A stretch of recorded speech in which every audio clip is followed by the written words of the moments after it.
ዳጣና ኤቢ በንዴት አበዱ። እጅግ በጣም በሚያሳዝንና በሚገርም ሁኔታ ያልተጠበቀ ነገር ተፈጠረ። ቃዲስ በሚያሳዝንና በሚገርም ሁኔታ ምጥንን ለአንዴና ለመጨረሻ ጊዜ አስገድዶ ይዞ ከሄደ በኋላ እንዲሁም ደግሞ አልጋ ላይ አስተኝቶ ከባድ አደጋ ፈጸመባት። ዳጣና ኤቢ ተያይዘው ወደ ምጥን እላከችው አድራሻ ላይ ሰተት ብለው ሲሄዱ ራሳቸውን መቆጣጠር አቅቷቸው በድንጋጤ ፍጥጥ ብለው ቀሩ። ከኋላ እየተከታተሉት ሳለ በሚገርምና በሚደንቅ ሁኔታ ዳጣ እንግዲህ አቢጌል እውነታውን እንድታውቅና እንድትረዳት ፈልጋ ነበር። እሱ ግን በሚያሳዝንና በሚገርም ሁኔታ ምጥን ላይ ያደረገው ግፍና ስቃይ ራሷን መቆጣጠር አቅቷት ምጥን በድንጋጤ በጩኸት የቀወጠችውና ራሷን ከሚባለው በላይ ከባድ ጭንቀትና ከባድ ስቃይ ውስጥ ገብታ እያለቀሰች ትገኛለች። ምጥን ከሚባለው በላይ የራሷን መቆጣጠር አቅቷት ስለነበረ ውሃ ላይ የደወለች መስሎ ወደ ዳጣ እንደደወለች እሱም ስለገባው ይህንን ነገር ለማድረግ በፍጹም አነጋጋሪ ነገር ሆኗል። አቢጌል ያየችውን ነገር ማመን አቅቷት ዳጣ እባክሽ ይቅር በይኝ፣ በሰዓቱ ይህን ነገር ያደረግኩት እኔ በጣም ተናድጄና ራሴን መቆጣጠር አቅቶኝ ነው። አሁን ግን ከምታስቢውና ከምትይው በላይ ሁሉንም ነገር በአይኔ አይቻለሁ። ምንም ቢፈጠር አንቺ ልክ ነበርሽ ብላ ቀወጠችው።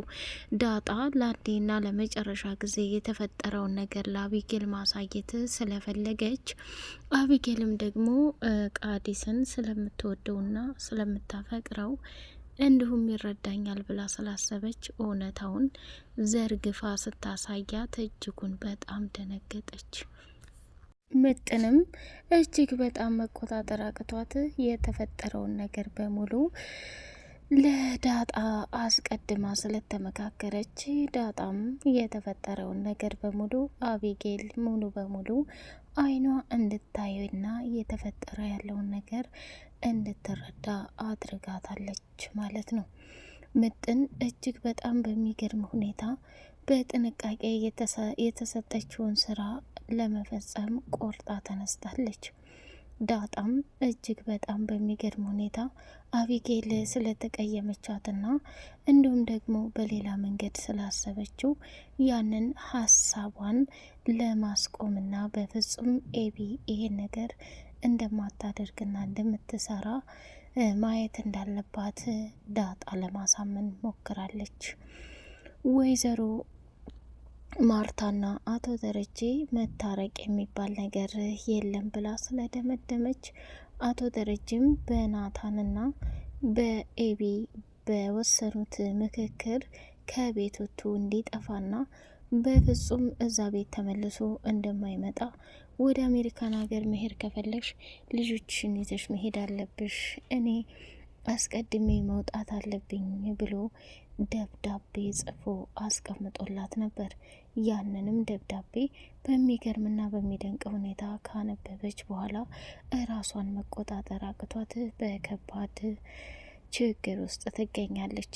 ምጥን እንግዲህ ቃዲስ ይዞባት ወደ ሄደው ሆቴል ላይ ከባድና አደገኛ ተጽዕኖ ሊፈጥርባት ሲል በአይኗ አቢጌል ምን አይነት አፍቃሪና ቃዲስ ምንድን ነው የሚለውን ይብለጥ እንድትረዳና የዳጣ ንግግር ትክክልና እውነት መሆኑን ተቀባይነት እንዳገኝ አድርጋለች። ኤቢ እንግዲህ ራሷን መቆጣጠር አቅቷት በድንጋጤ እያበደች ዳጣንም እስካሁን ድረስ ናታንን እንደቀማሽኝ ቃዲስንም ልትቀሚ ነው ብዬ በጣም አዝኜብሽ ነበር።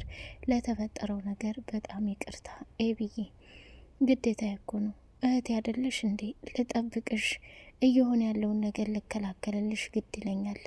ናታንም ደግሞ ከኋላሽ መጥቼ እኔን አፍቅሮና ወስዶ እንድ በማድረጉ በጣም አዘኛለሁ፣ ግን ምንም ማድረግ አልችልም ብላለች። ሰላም ሰላም! ውድ የተከበራችሁ የተወደዳችሁ የአዜቲው ቤተሰቦች እጅግ በጣም ተወዳጁና በጉጉት ስንጠብቅ የነበረው የዳጣ ድራማ እንደቀጠለ ይገኛል።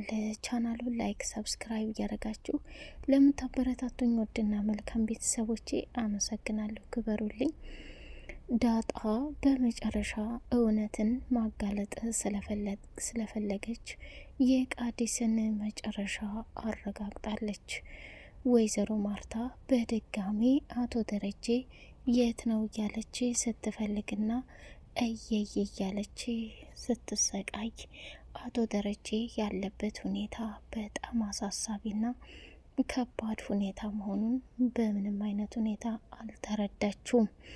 ዳጣ ለአንዴና ለመጨረሻ ጊዜ አቢጌልን ሊጫወትባት የነበረው ናታንን ማነው ቃዲስን ከተናገረች በኋላ ናታንም እባክሽ ዳጣ ኤቢ አሁን ስሜታዊ ልትሆን ትችላለች፣ ይህን ነገር ራሷ እማዬ ይሄ ሁሉ ነገር የተፈጠረው ባንቺ ምክንያት ነው። አባዬን ይቅር ብትዩ ኑሮ ቤቱን ለቆልሽ አይሄድም ነበር ብላ ቀወጠችው። ኤቢ ጭራሽ እኔን ልትቆጭ ያምርሻል እንዴ? እንዴት እንደዚህ ትያለሽ? አይደለም ቤቱን ለቆ መሄድ ቀርቶ አገር ለቆ ብሄድ ጉዳይ አይደለም። ስህተት የሰራሁት እኔ ነኝ እንዴ? ኤቢ ሚዛናዊ ለመሆን ሞክር እንጂ ብላ አለቻት። ወይዘሮ ማርታ እንግዲህ ከሚባለው በላይ እየተፈጠረና እየሆነ ያለው ነገር በጣም ግራ አጋብቷታል ማለት ነው። እንግዲህ አቶ ደረጀም አስቀድሞ ቤቱን ለቆላት እንደሄደው ባስቀመጠው ወረቀት ላይ እየየ እያለች ትገኛለች። ለዛና ጊዜ የቀጠለው ጭቅጭቃቸው እንዲሁም ደግሞ ለዛን ለማናደድ ሲፈልግ ወይዘሮ መድኃኒትን ከአቻ ጋር አብረው እንዲሆኑና አቻ በጣም ጥሩና መልካም ሰው ወንዳ ወንድ እንደሆነ እንዲሁም ደግሞ ሁሉም ሴቶች እንደሚወዱት ለመድኃኒት ነገራት። መድኃኒትም በአቻ ቁመናና መልክ እንዲሁም ደግሞ ጸባይና ሁለመና እጅጉን በጣም በፍቅር ተማርካ ወደ አሜሪካን ሀገር ይዤው ሄዳለሁ እያለች ለገዜ መናገር ጀመረች። ገዜም ወይዘሮ መድኃኒትን አሁን የመጣሽበት ሰዓት በጣም አስፈላጊና ጠቃሚ ነገር ነው። የምሬን ነው ምልሽ መድኃኒት እስከ ዛሬ ድረስ ለዚህ ለቤት ጥላቻና መጥፎ ነገር ስታደርጊ ከምትዩና ከምታስቢው በላይ እኔ በጣም እየተገረምኩብሽ ነበር። አሁን ግን ለእኔ ጥቅምም ስለሆነ ነው መሰል እችን ለዛ ቆሞ ቀር ቀውላላ አንቺ ከምትዩና ከምታስቢው በላይ እንግዲህ እጅጉን በጣም በሚገርምና በሚደንቅ ሁኔታ እንደዚህ ስላደረግሽልኝ በጣም ደስ ብሎኛል እያለ በደስታ ሞተ። አቻም ከወይዘሮ መድኃኒት ጋር በስልክ ተደዋወለና እሱም ደግሞ ያፈረና እየተሸማቀቀ ድጋሚ እንዳደውልለትና አብሮ ማውራትንም በፍጹም አልፈለገውም።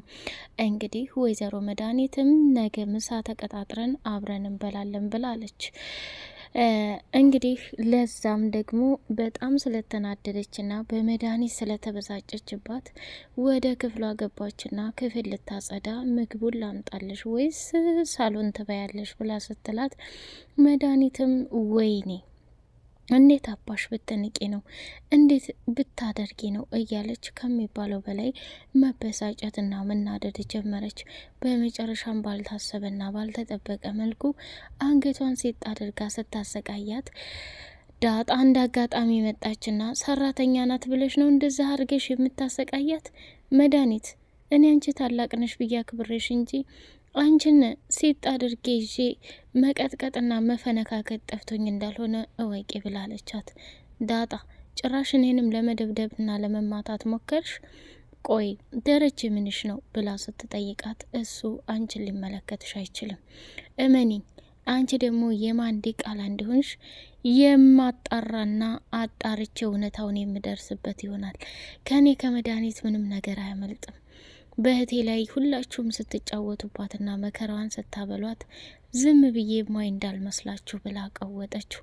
መድኃኒትም የዳጣን የማናት ልጅ የሚለውን ወደ ማጣራት ጉዳይ ላይ ገብታለች። ወይዘሮ ማርታም ፕሮሰሷን ወደ ኤምባሲ ሄዳ ጨርሳ ወደ አሜሪካን ለመብረር ጉጉቷን አድርጋለች። ቃዲስ መጣና እንደለመደው ከገዜ ጋር ቆሞ እያወራ ሳለ ገዝዬ እንዴት ነህ? ኤቢዬሳ ወይ እንደው አንተ እኮ ሸጋ ሰው ነህ። ኤቢ መልኩንም ጸባዩንም ስነ ምግባሩንም ኃይሉንና ብልጠቱን ሰጥቷታል። እንዴ እኔስ ምን ይወጣልኛል? እንደምታይ ሸጋ አይደለሁ እንዴ? ያንተማ ሸጋነት በጣም ይለያል አለና ማሞጋገስ ጀመረ። አርጆን ከአቢጌል ጋር ቁጭ ብሎ ስለ ወላጆቹ ጠይቀው ወላጆቹም እናቱ እንደሞተችና አባቱ ለእናቱ የነበረው ጥላቻ እንደሚመታትና እንደሚቀጠቅጣት በገባች በወጣች ቁጥር እንደሚጠፈጥፋትና እንደሚያሰቃያትም ጭምር እየነገራት ነበር። ኤቢን በጣም አዘነች። በመጨረሻም እናቱ እንደሞተችና ወላጅ አባቱ ሌላ ሚስት አግብቶ እየኖረ ሳለ ብዙ ሳይቆዩ እንደፈታትና ሚስቱን ሲያሰቃያት የነበራት ጊዜያቶችን በሙሉ እያስታወሰ መቃብሯ ላይ እየሄደ እየተጸጸተና እያለቀሰ ነበረ። እኔም ቢሆን ተረፈደ ባህሬንና ማንነቴን በአንቺ ምክንያት እንድቀይር ስላደረግሽ በጣም አመሰግናለሁ ኤቢዬ፣ አንቺ እኮ በጣም መልካምና ጥሩ ሰው ነሽ ብሎ እሷን ማመሰጋገንና ማደናነቅ ጀመረ። በመጨረሻም ኤቢ በቃ ስላለፈው ነገር አትጨነቅ አርጆን፣ ባለፈው ደግሞ የሰጠህ መድኃኒት ለአባዬ በጣም ጠቅሞታል፣ አመሰግናለሁ ብሎሃል ብላ አለችው። ምንም ችግር የለውም ኤቢዬ፣ አንቺም አሁን ከቃዲስ ጋር ቀለበት ለክታችኋል፣ ልትጋቡ ነው። እኔ አጠገብሽ መኖር ምንም ሰላም አይሰጥም። በጣም እንደምወድሽ እንደማፈቅርሽ ሁሉ አንድ ቀን ሳትረጅኝ ይህን ያክል ጊዜ አምልጠሽኛል። ካሁን በኋላ እንደ ወንድም ቢሆን ካጠገብሽ ልረዳሽ እፈልጋለሁ ብሎ አላት። ቃዲስ ወደ ቤት ሲገባ መድኃኒት ጋር ተፋጠጠና መድኃኒትም ደግሞ ኤቢን ልትበቀላ ስለፈለገች አቢጌል እኮ እኔም ባለፈው በጥፊ መታኛለች። ምንስ ቢሆን አክስቷ አይደለሁ መከበር የለብኝም እንዴ? ፌስሽ ምናምን አሜሪካን ትመስላለሽ። አሜሪካ ነው እንዲ ያለሽ? አዎ። አሁን አንተም ወደ አሜሪካ መሄድ ትፈልጋለህ እንዴ? የዘላለም ምኞቴ ነበር፣ ግን ምንም ነገር አልተሳካልኝም ብሎ ሲላት ችግር የለውም ያሉትን ነገሮችን ያስተካክሌ እዛ ወስዳለሁ ብላለችው። አሁን ገና አገኝቻለሁ። እኔ መድኃኒት በቀሌን ሳልበቀል የመወጣ ሰው አይደለሁም። አቢጌል እኔን አክስቷን በጥፊ መታኛለች። የገዛ እናቷን እውነታውን ደብቃ ሀቁን ደብቃ በእናቷ ላይ ትልቅ ጨዋታ ተጫውተዋል። አሁን ደግሞ ተራይን ልኳን ላስገባ ትፈልጋለሁ ብላለች። ቃዲስ ጋር ተገናኝተው ለማውራት ስለ አሜሪካኑ ጉዳይ የቃዲስን ቁጥር መድኃኒት ተቀበለችው። እሱም በጣም ደስ አለውና አሁን ኤቢዬን ፈልጌ ነው የመጣሁት ብሎ ሲል በጓሮ በኩል ናት፣ ሄደ ማናገር ትችላለህ ብላለችው። አቢጌልም ከአርጆን ጋር ቁጭ ብላ እያወራች ሳለ ምን ፈልገህ ነው? አሁን አድርግ ብትባል ማድረግ የምትፈልገው ነገር ከኔ ምንድን ነው አለችው። ኤቢም እንግዲህ የአርጆን ፍቅር እየጀማመራት ነውና እሱም ጠጋ ብሎ ሲስማት በጣም ደነገጠች። ይሄ የተረገመ ቃዲስ መጣና የተፈጠረውን ነገር በሙሉ ሲያይ ኤቢ ከተቀመጠችበት ተነሳችና ቃዲስ እንዲህ እኮ አይደለም ላስረዳ ፈልጌ ነው ምናምን አለችው። ምንም አታስረጅኝ ኤቢዬ፣ ችግር የለውም። ስለ አባዬና ስለማየ ጉዳይ በጣም ከፍቶኝ ስለነበር እያረጋጋኝና እየመከረኝ ነው። እባክህ ምንም ነገር እንዳልተፈጠረ አድርገህ አስብ አለችው። ምንም ችግር የለው ኤቢዬ፣ ነይ እንሂድ አለና አቀፍ አድርጎ ይዟት ሄደ። አርጆንም በጣም ደንግጦ ስለነበረ ወደ መጣበትም ተመለሰ ማለት ነው። ዳጣ የምትሆነው በሙሉ ግራ ገባት። አቶ ደረጀ ከተኛበት ክፍል በሙሉ ቢፈለግ የለም። መጨረሻ ላይ ኤቢና እንዲሁም ደግሞ ናታን ከዚህ ከቤት ሲወጣ ለናታን እንዳማከረው ድጋሚ እንደማይመጣ ነግሮታል ብላ ስትል ዳጣ መረጋጋት ጀመረች። በመጨረሻ ላይ ምጥን እንግዲህ ቃዲስን ለማዋረድና ኤቢን በፍጹም እንደማይወዳትና እንደማያፈቅራት ለማረጋገጥ ሲሉ በምጥን ተጠቀመች። በምጥን የሄደችውን መንገድ ተሳካ። በቀጣይ ፓርት እስከምንገናኝ ሰላማችሁ ይብዛልኝ።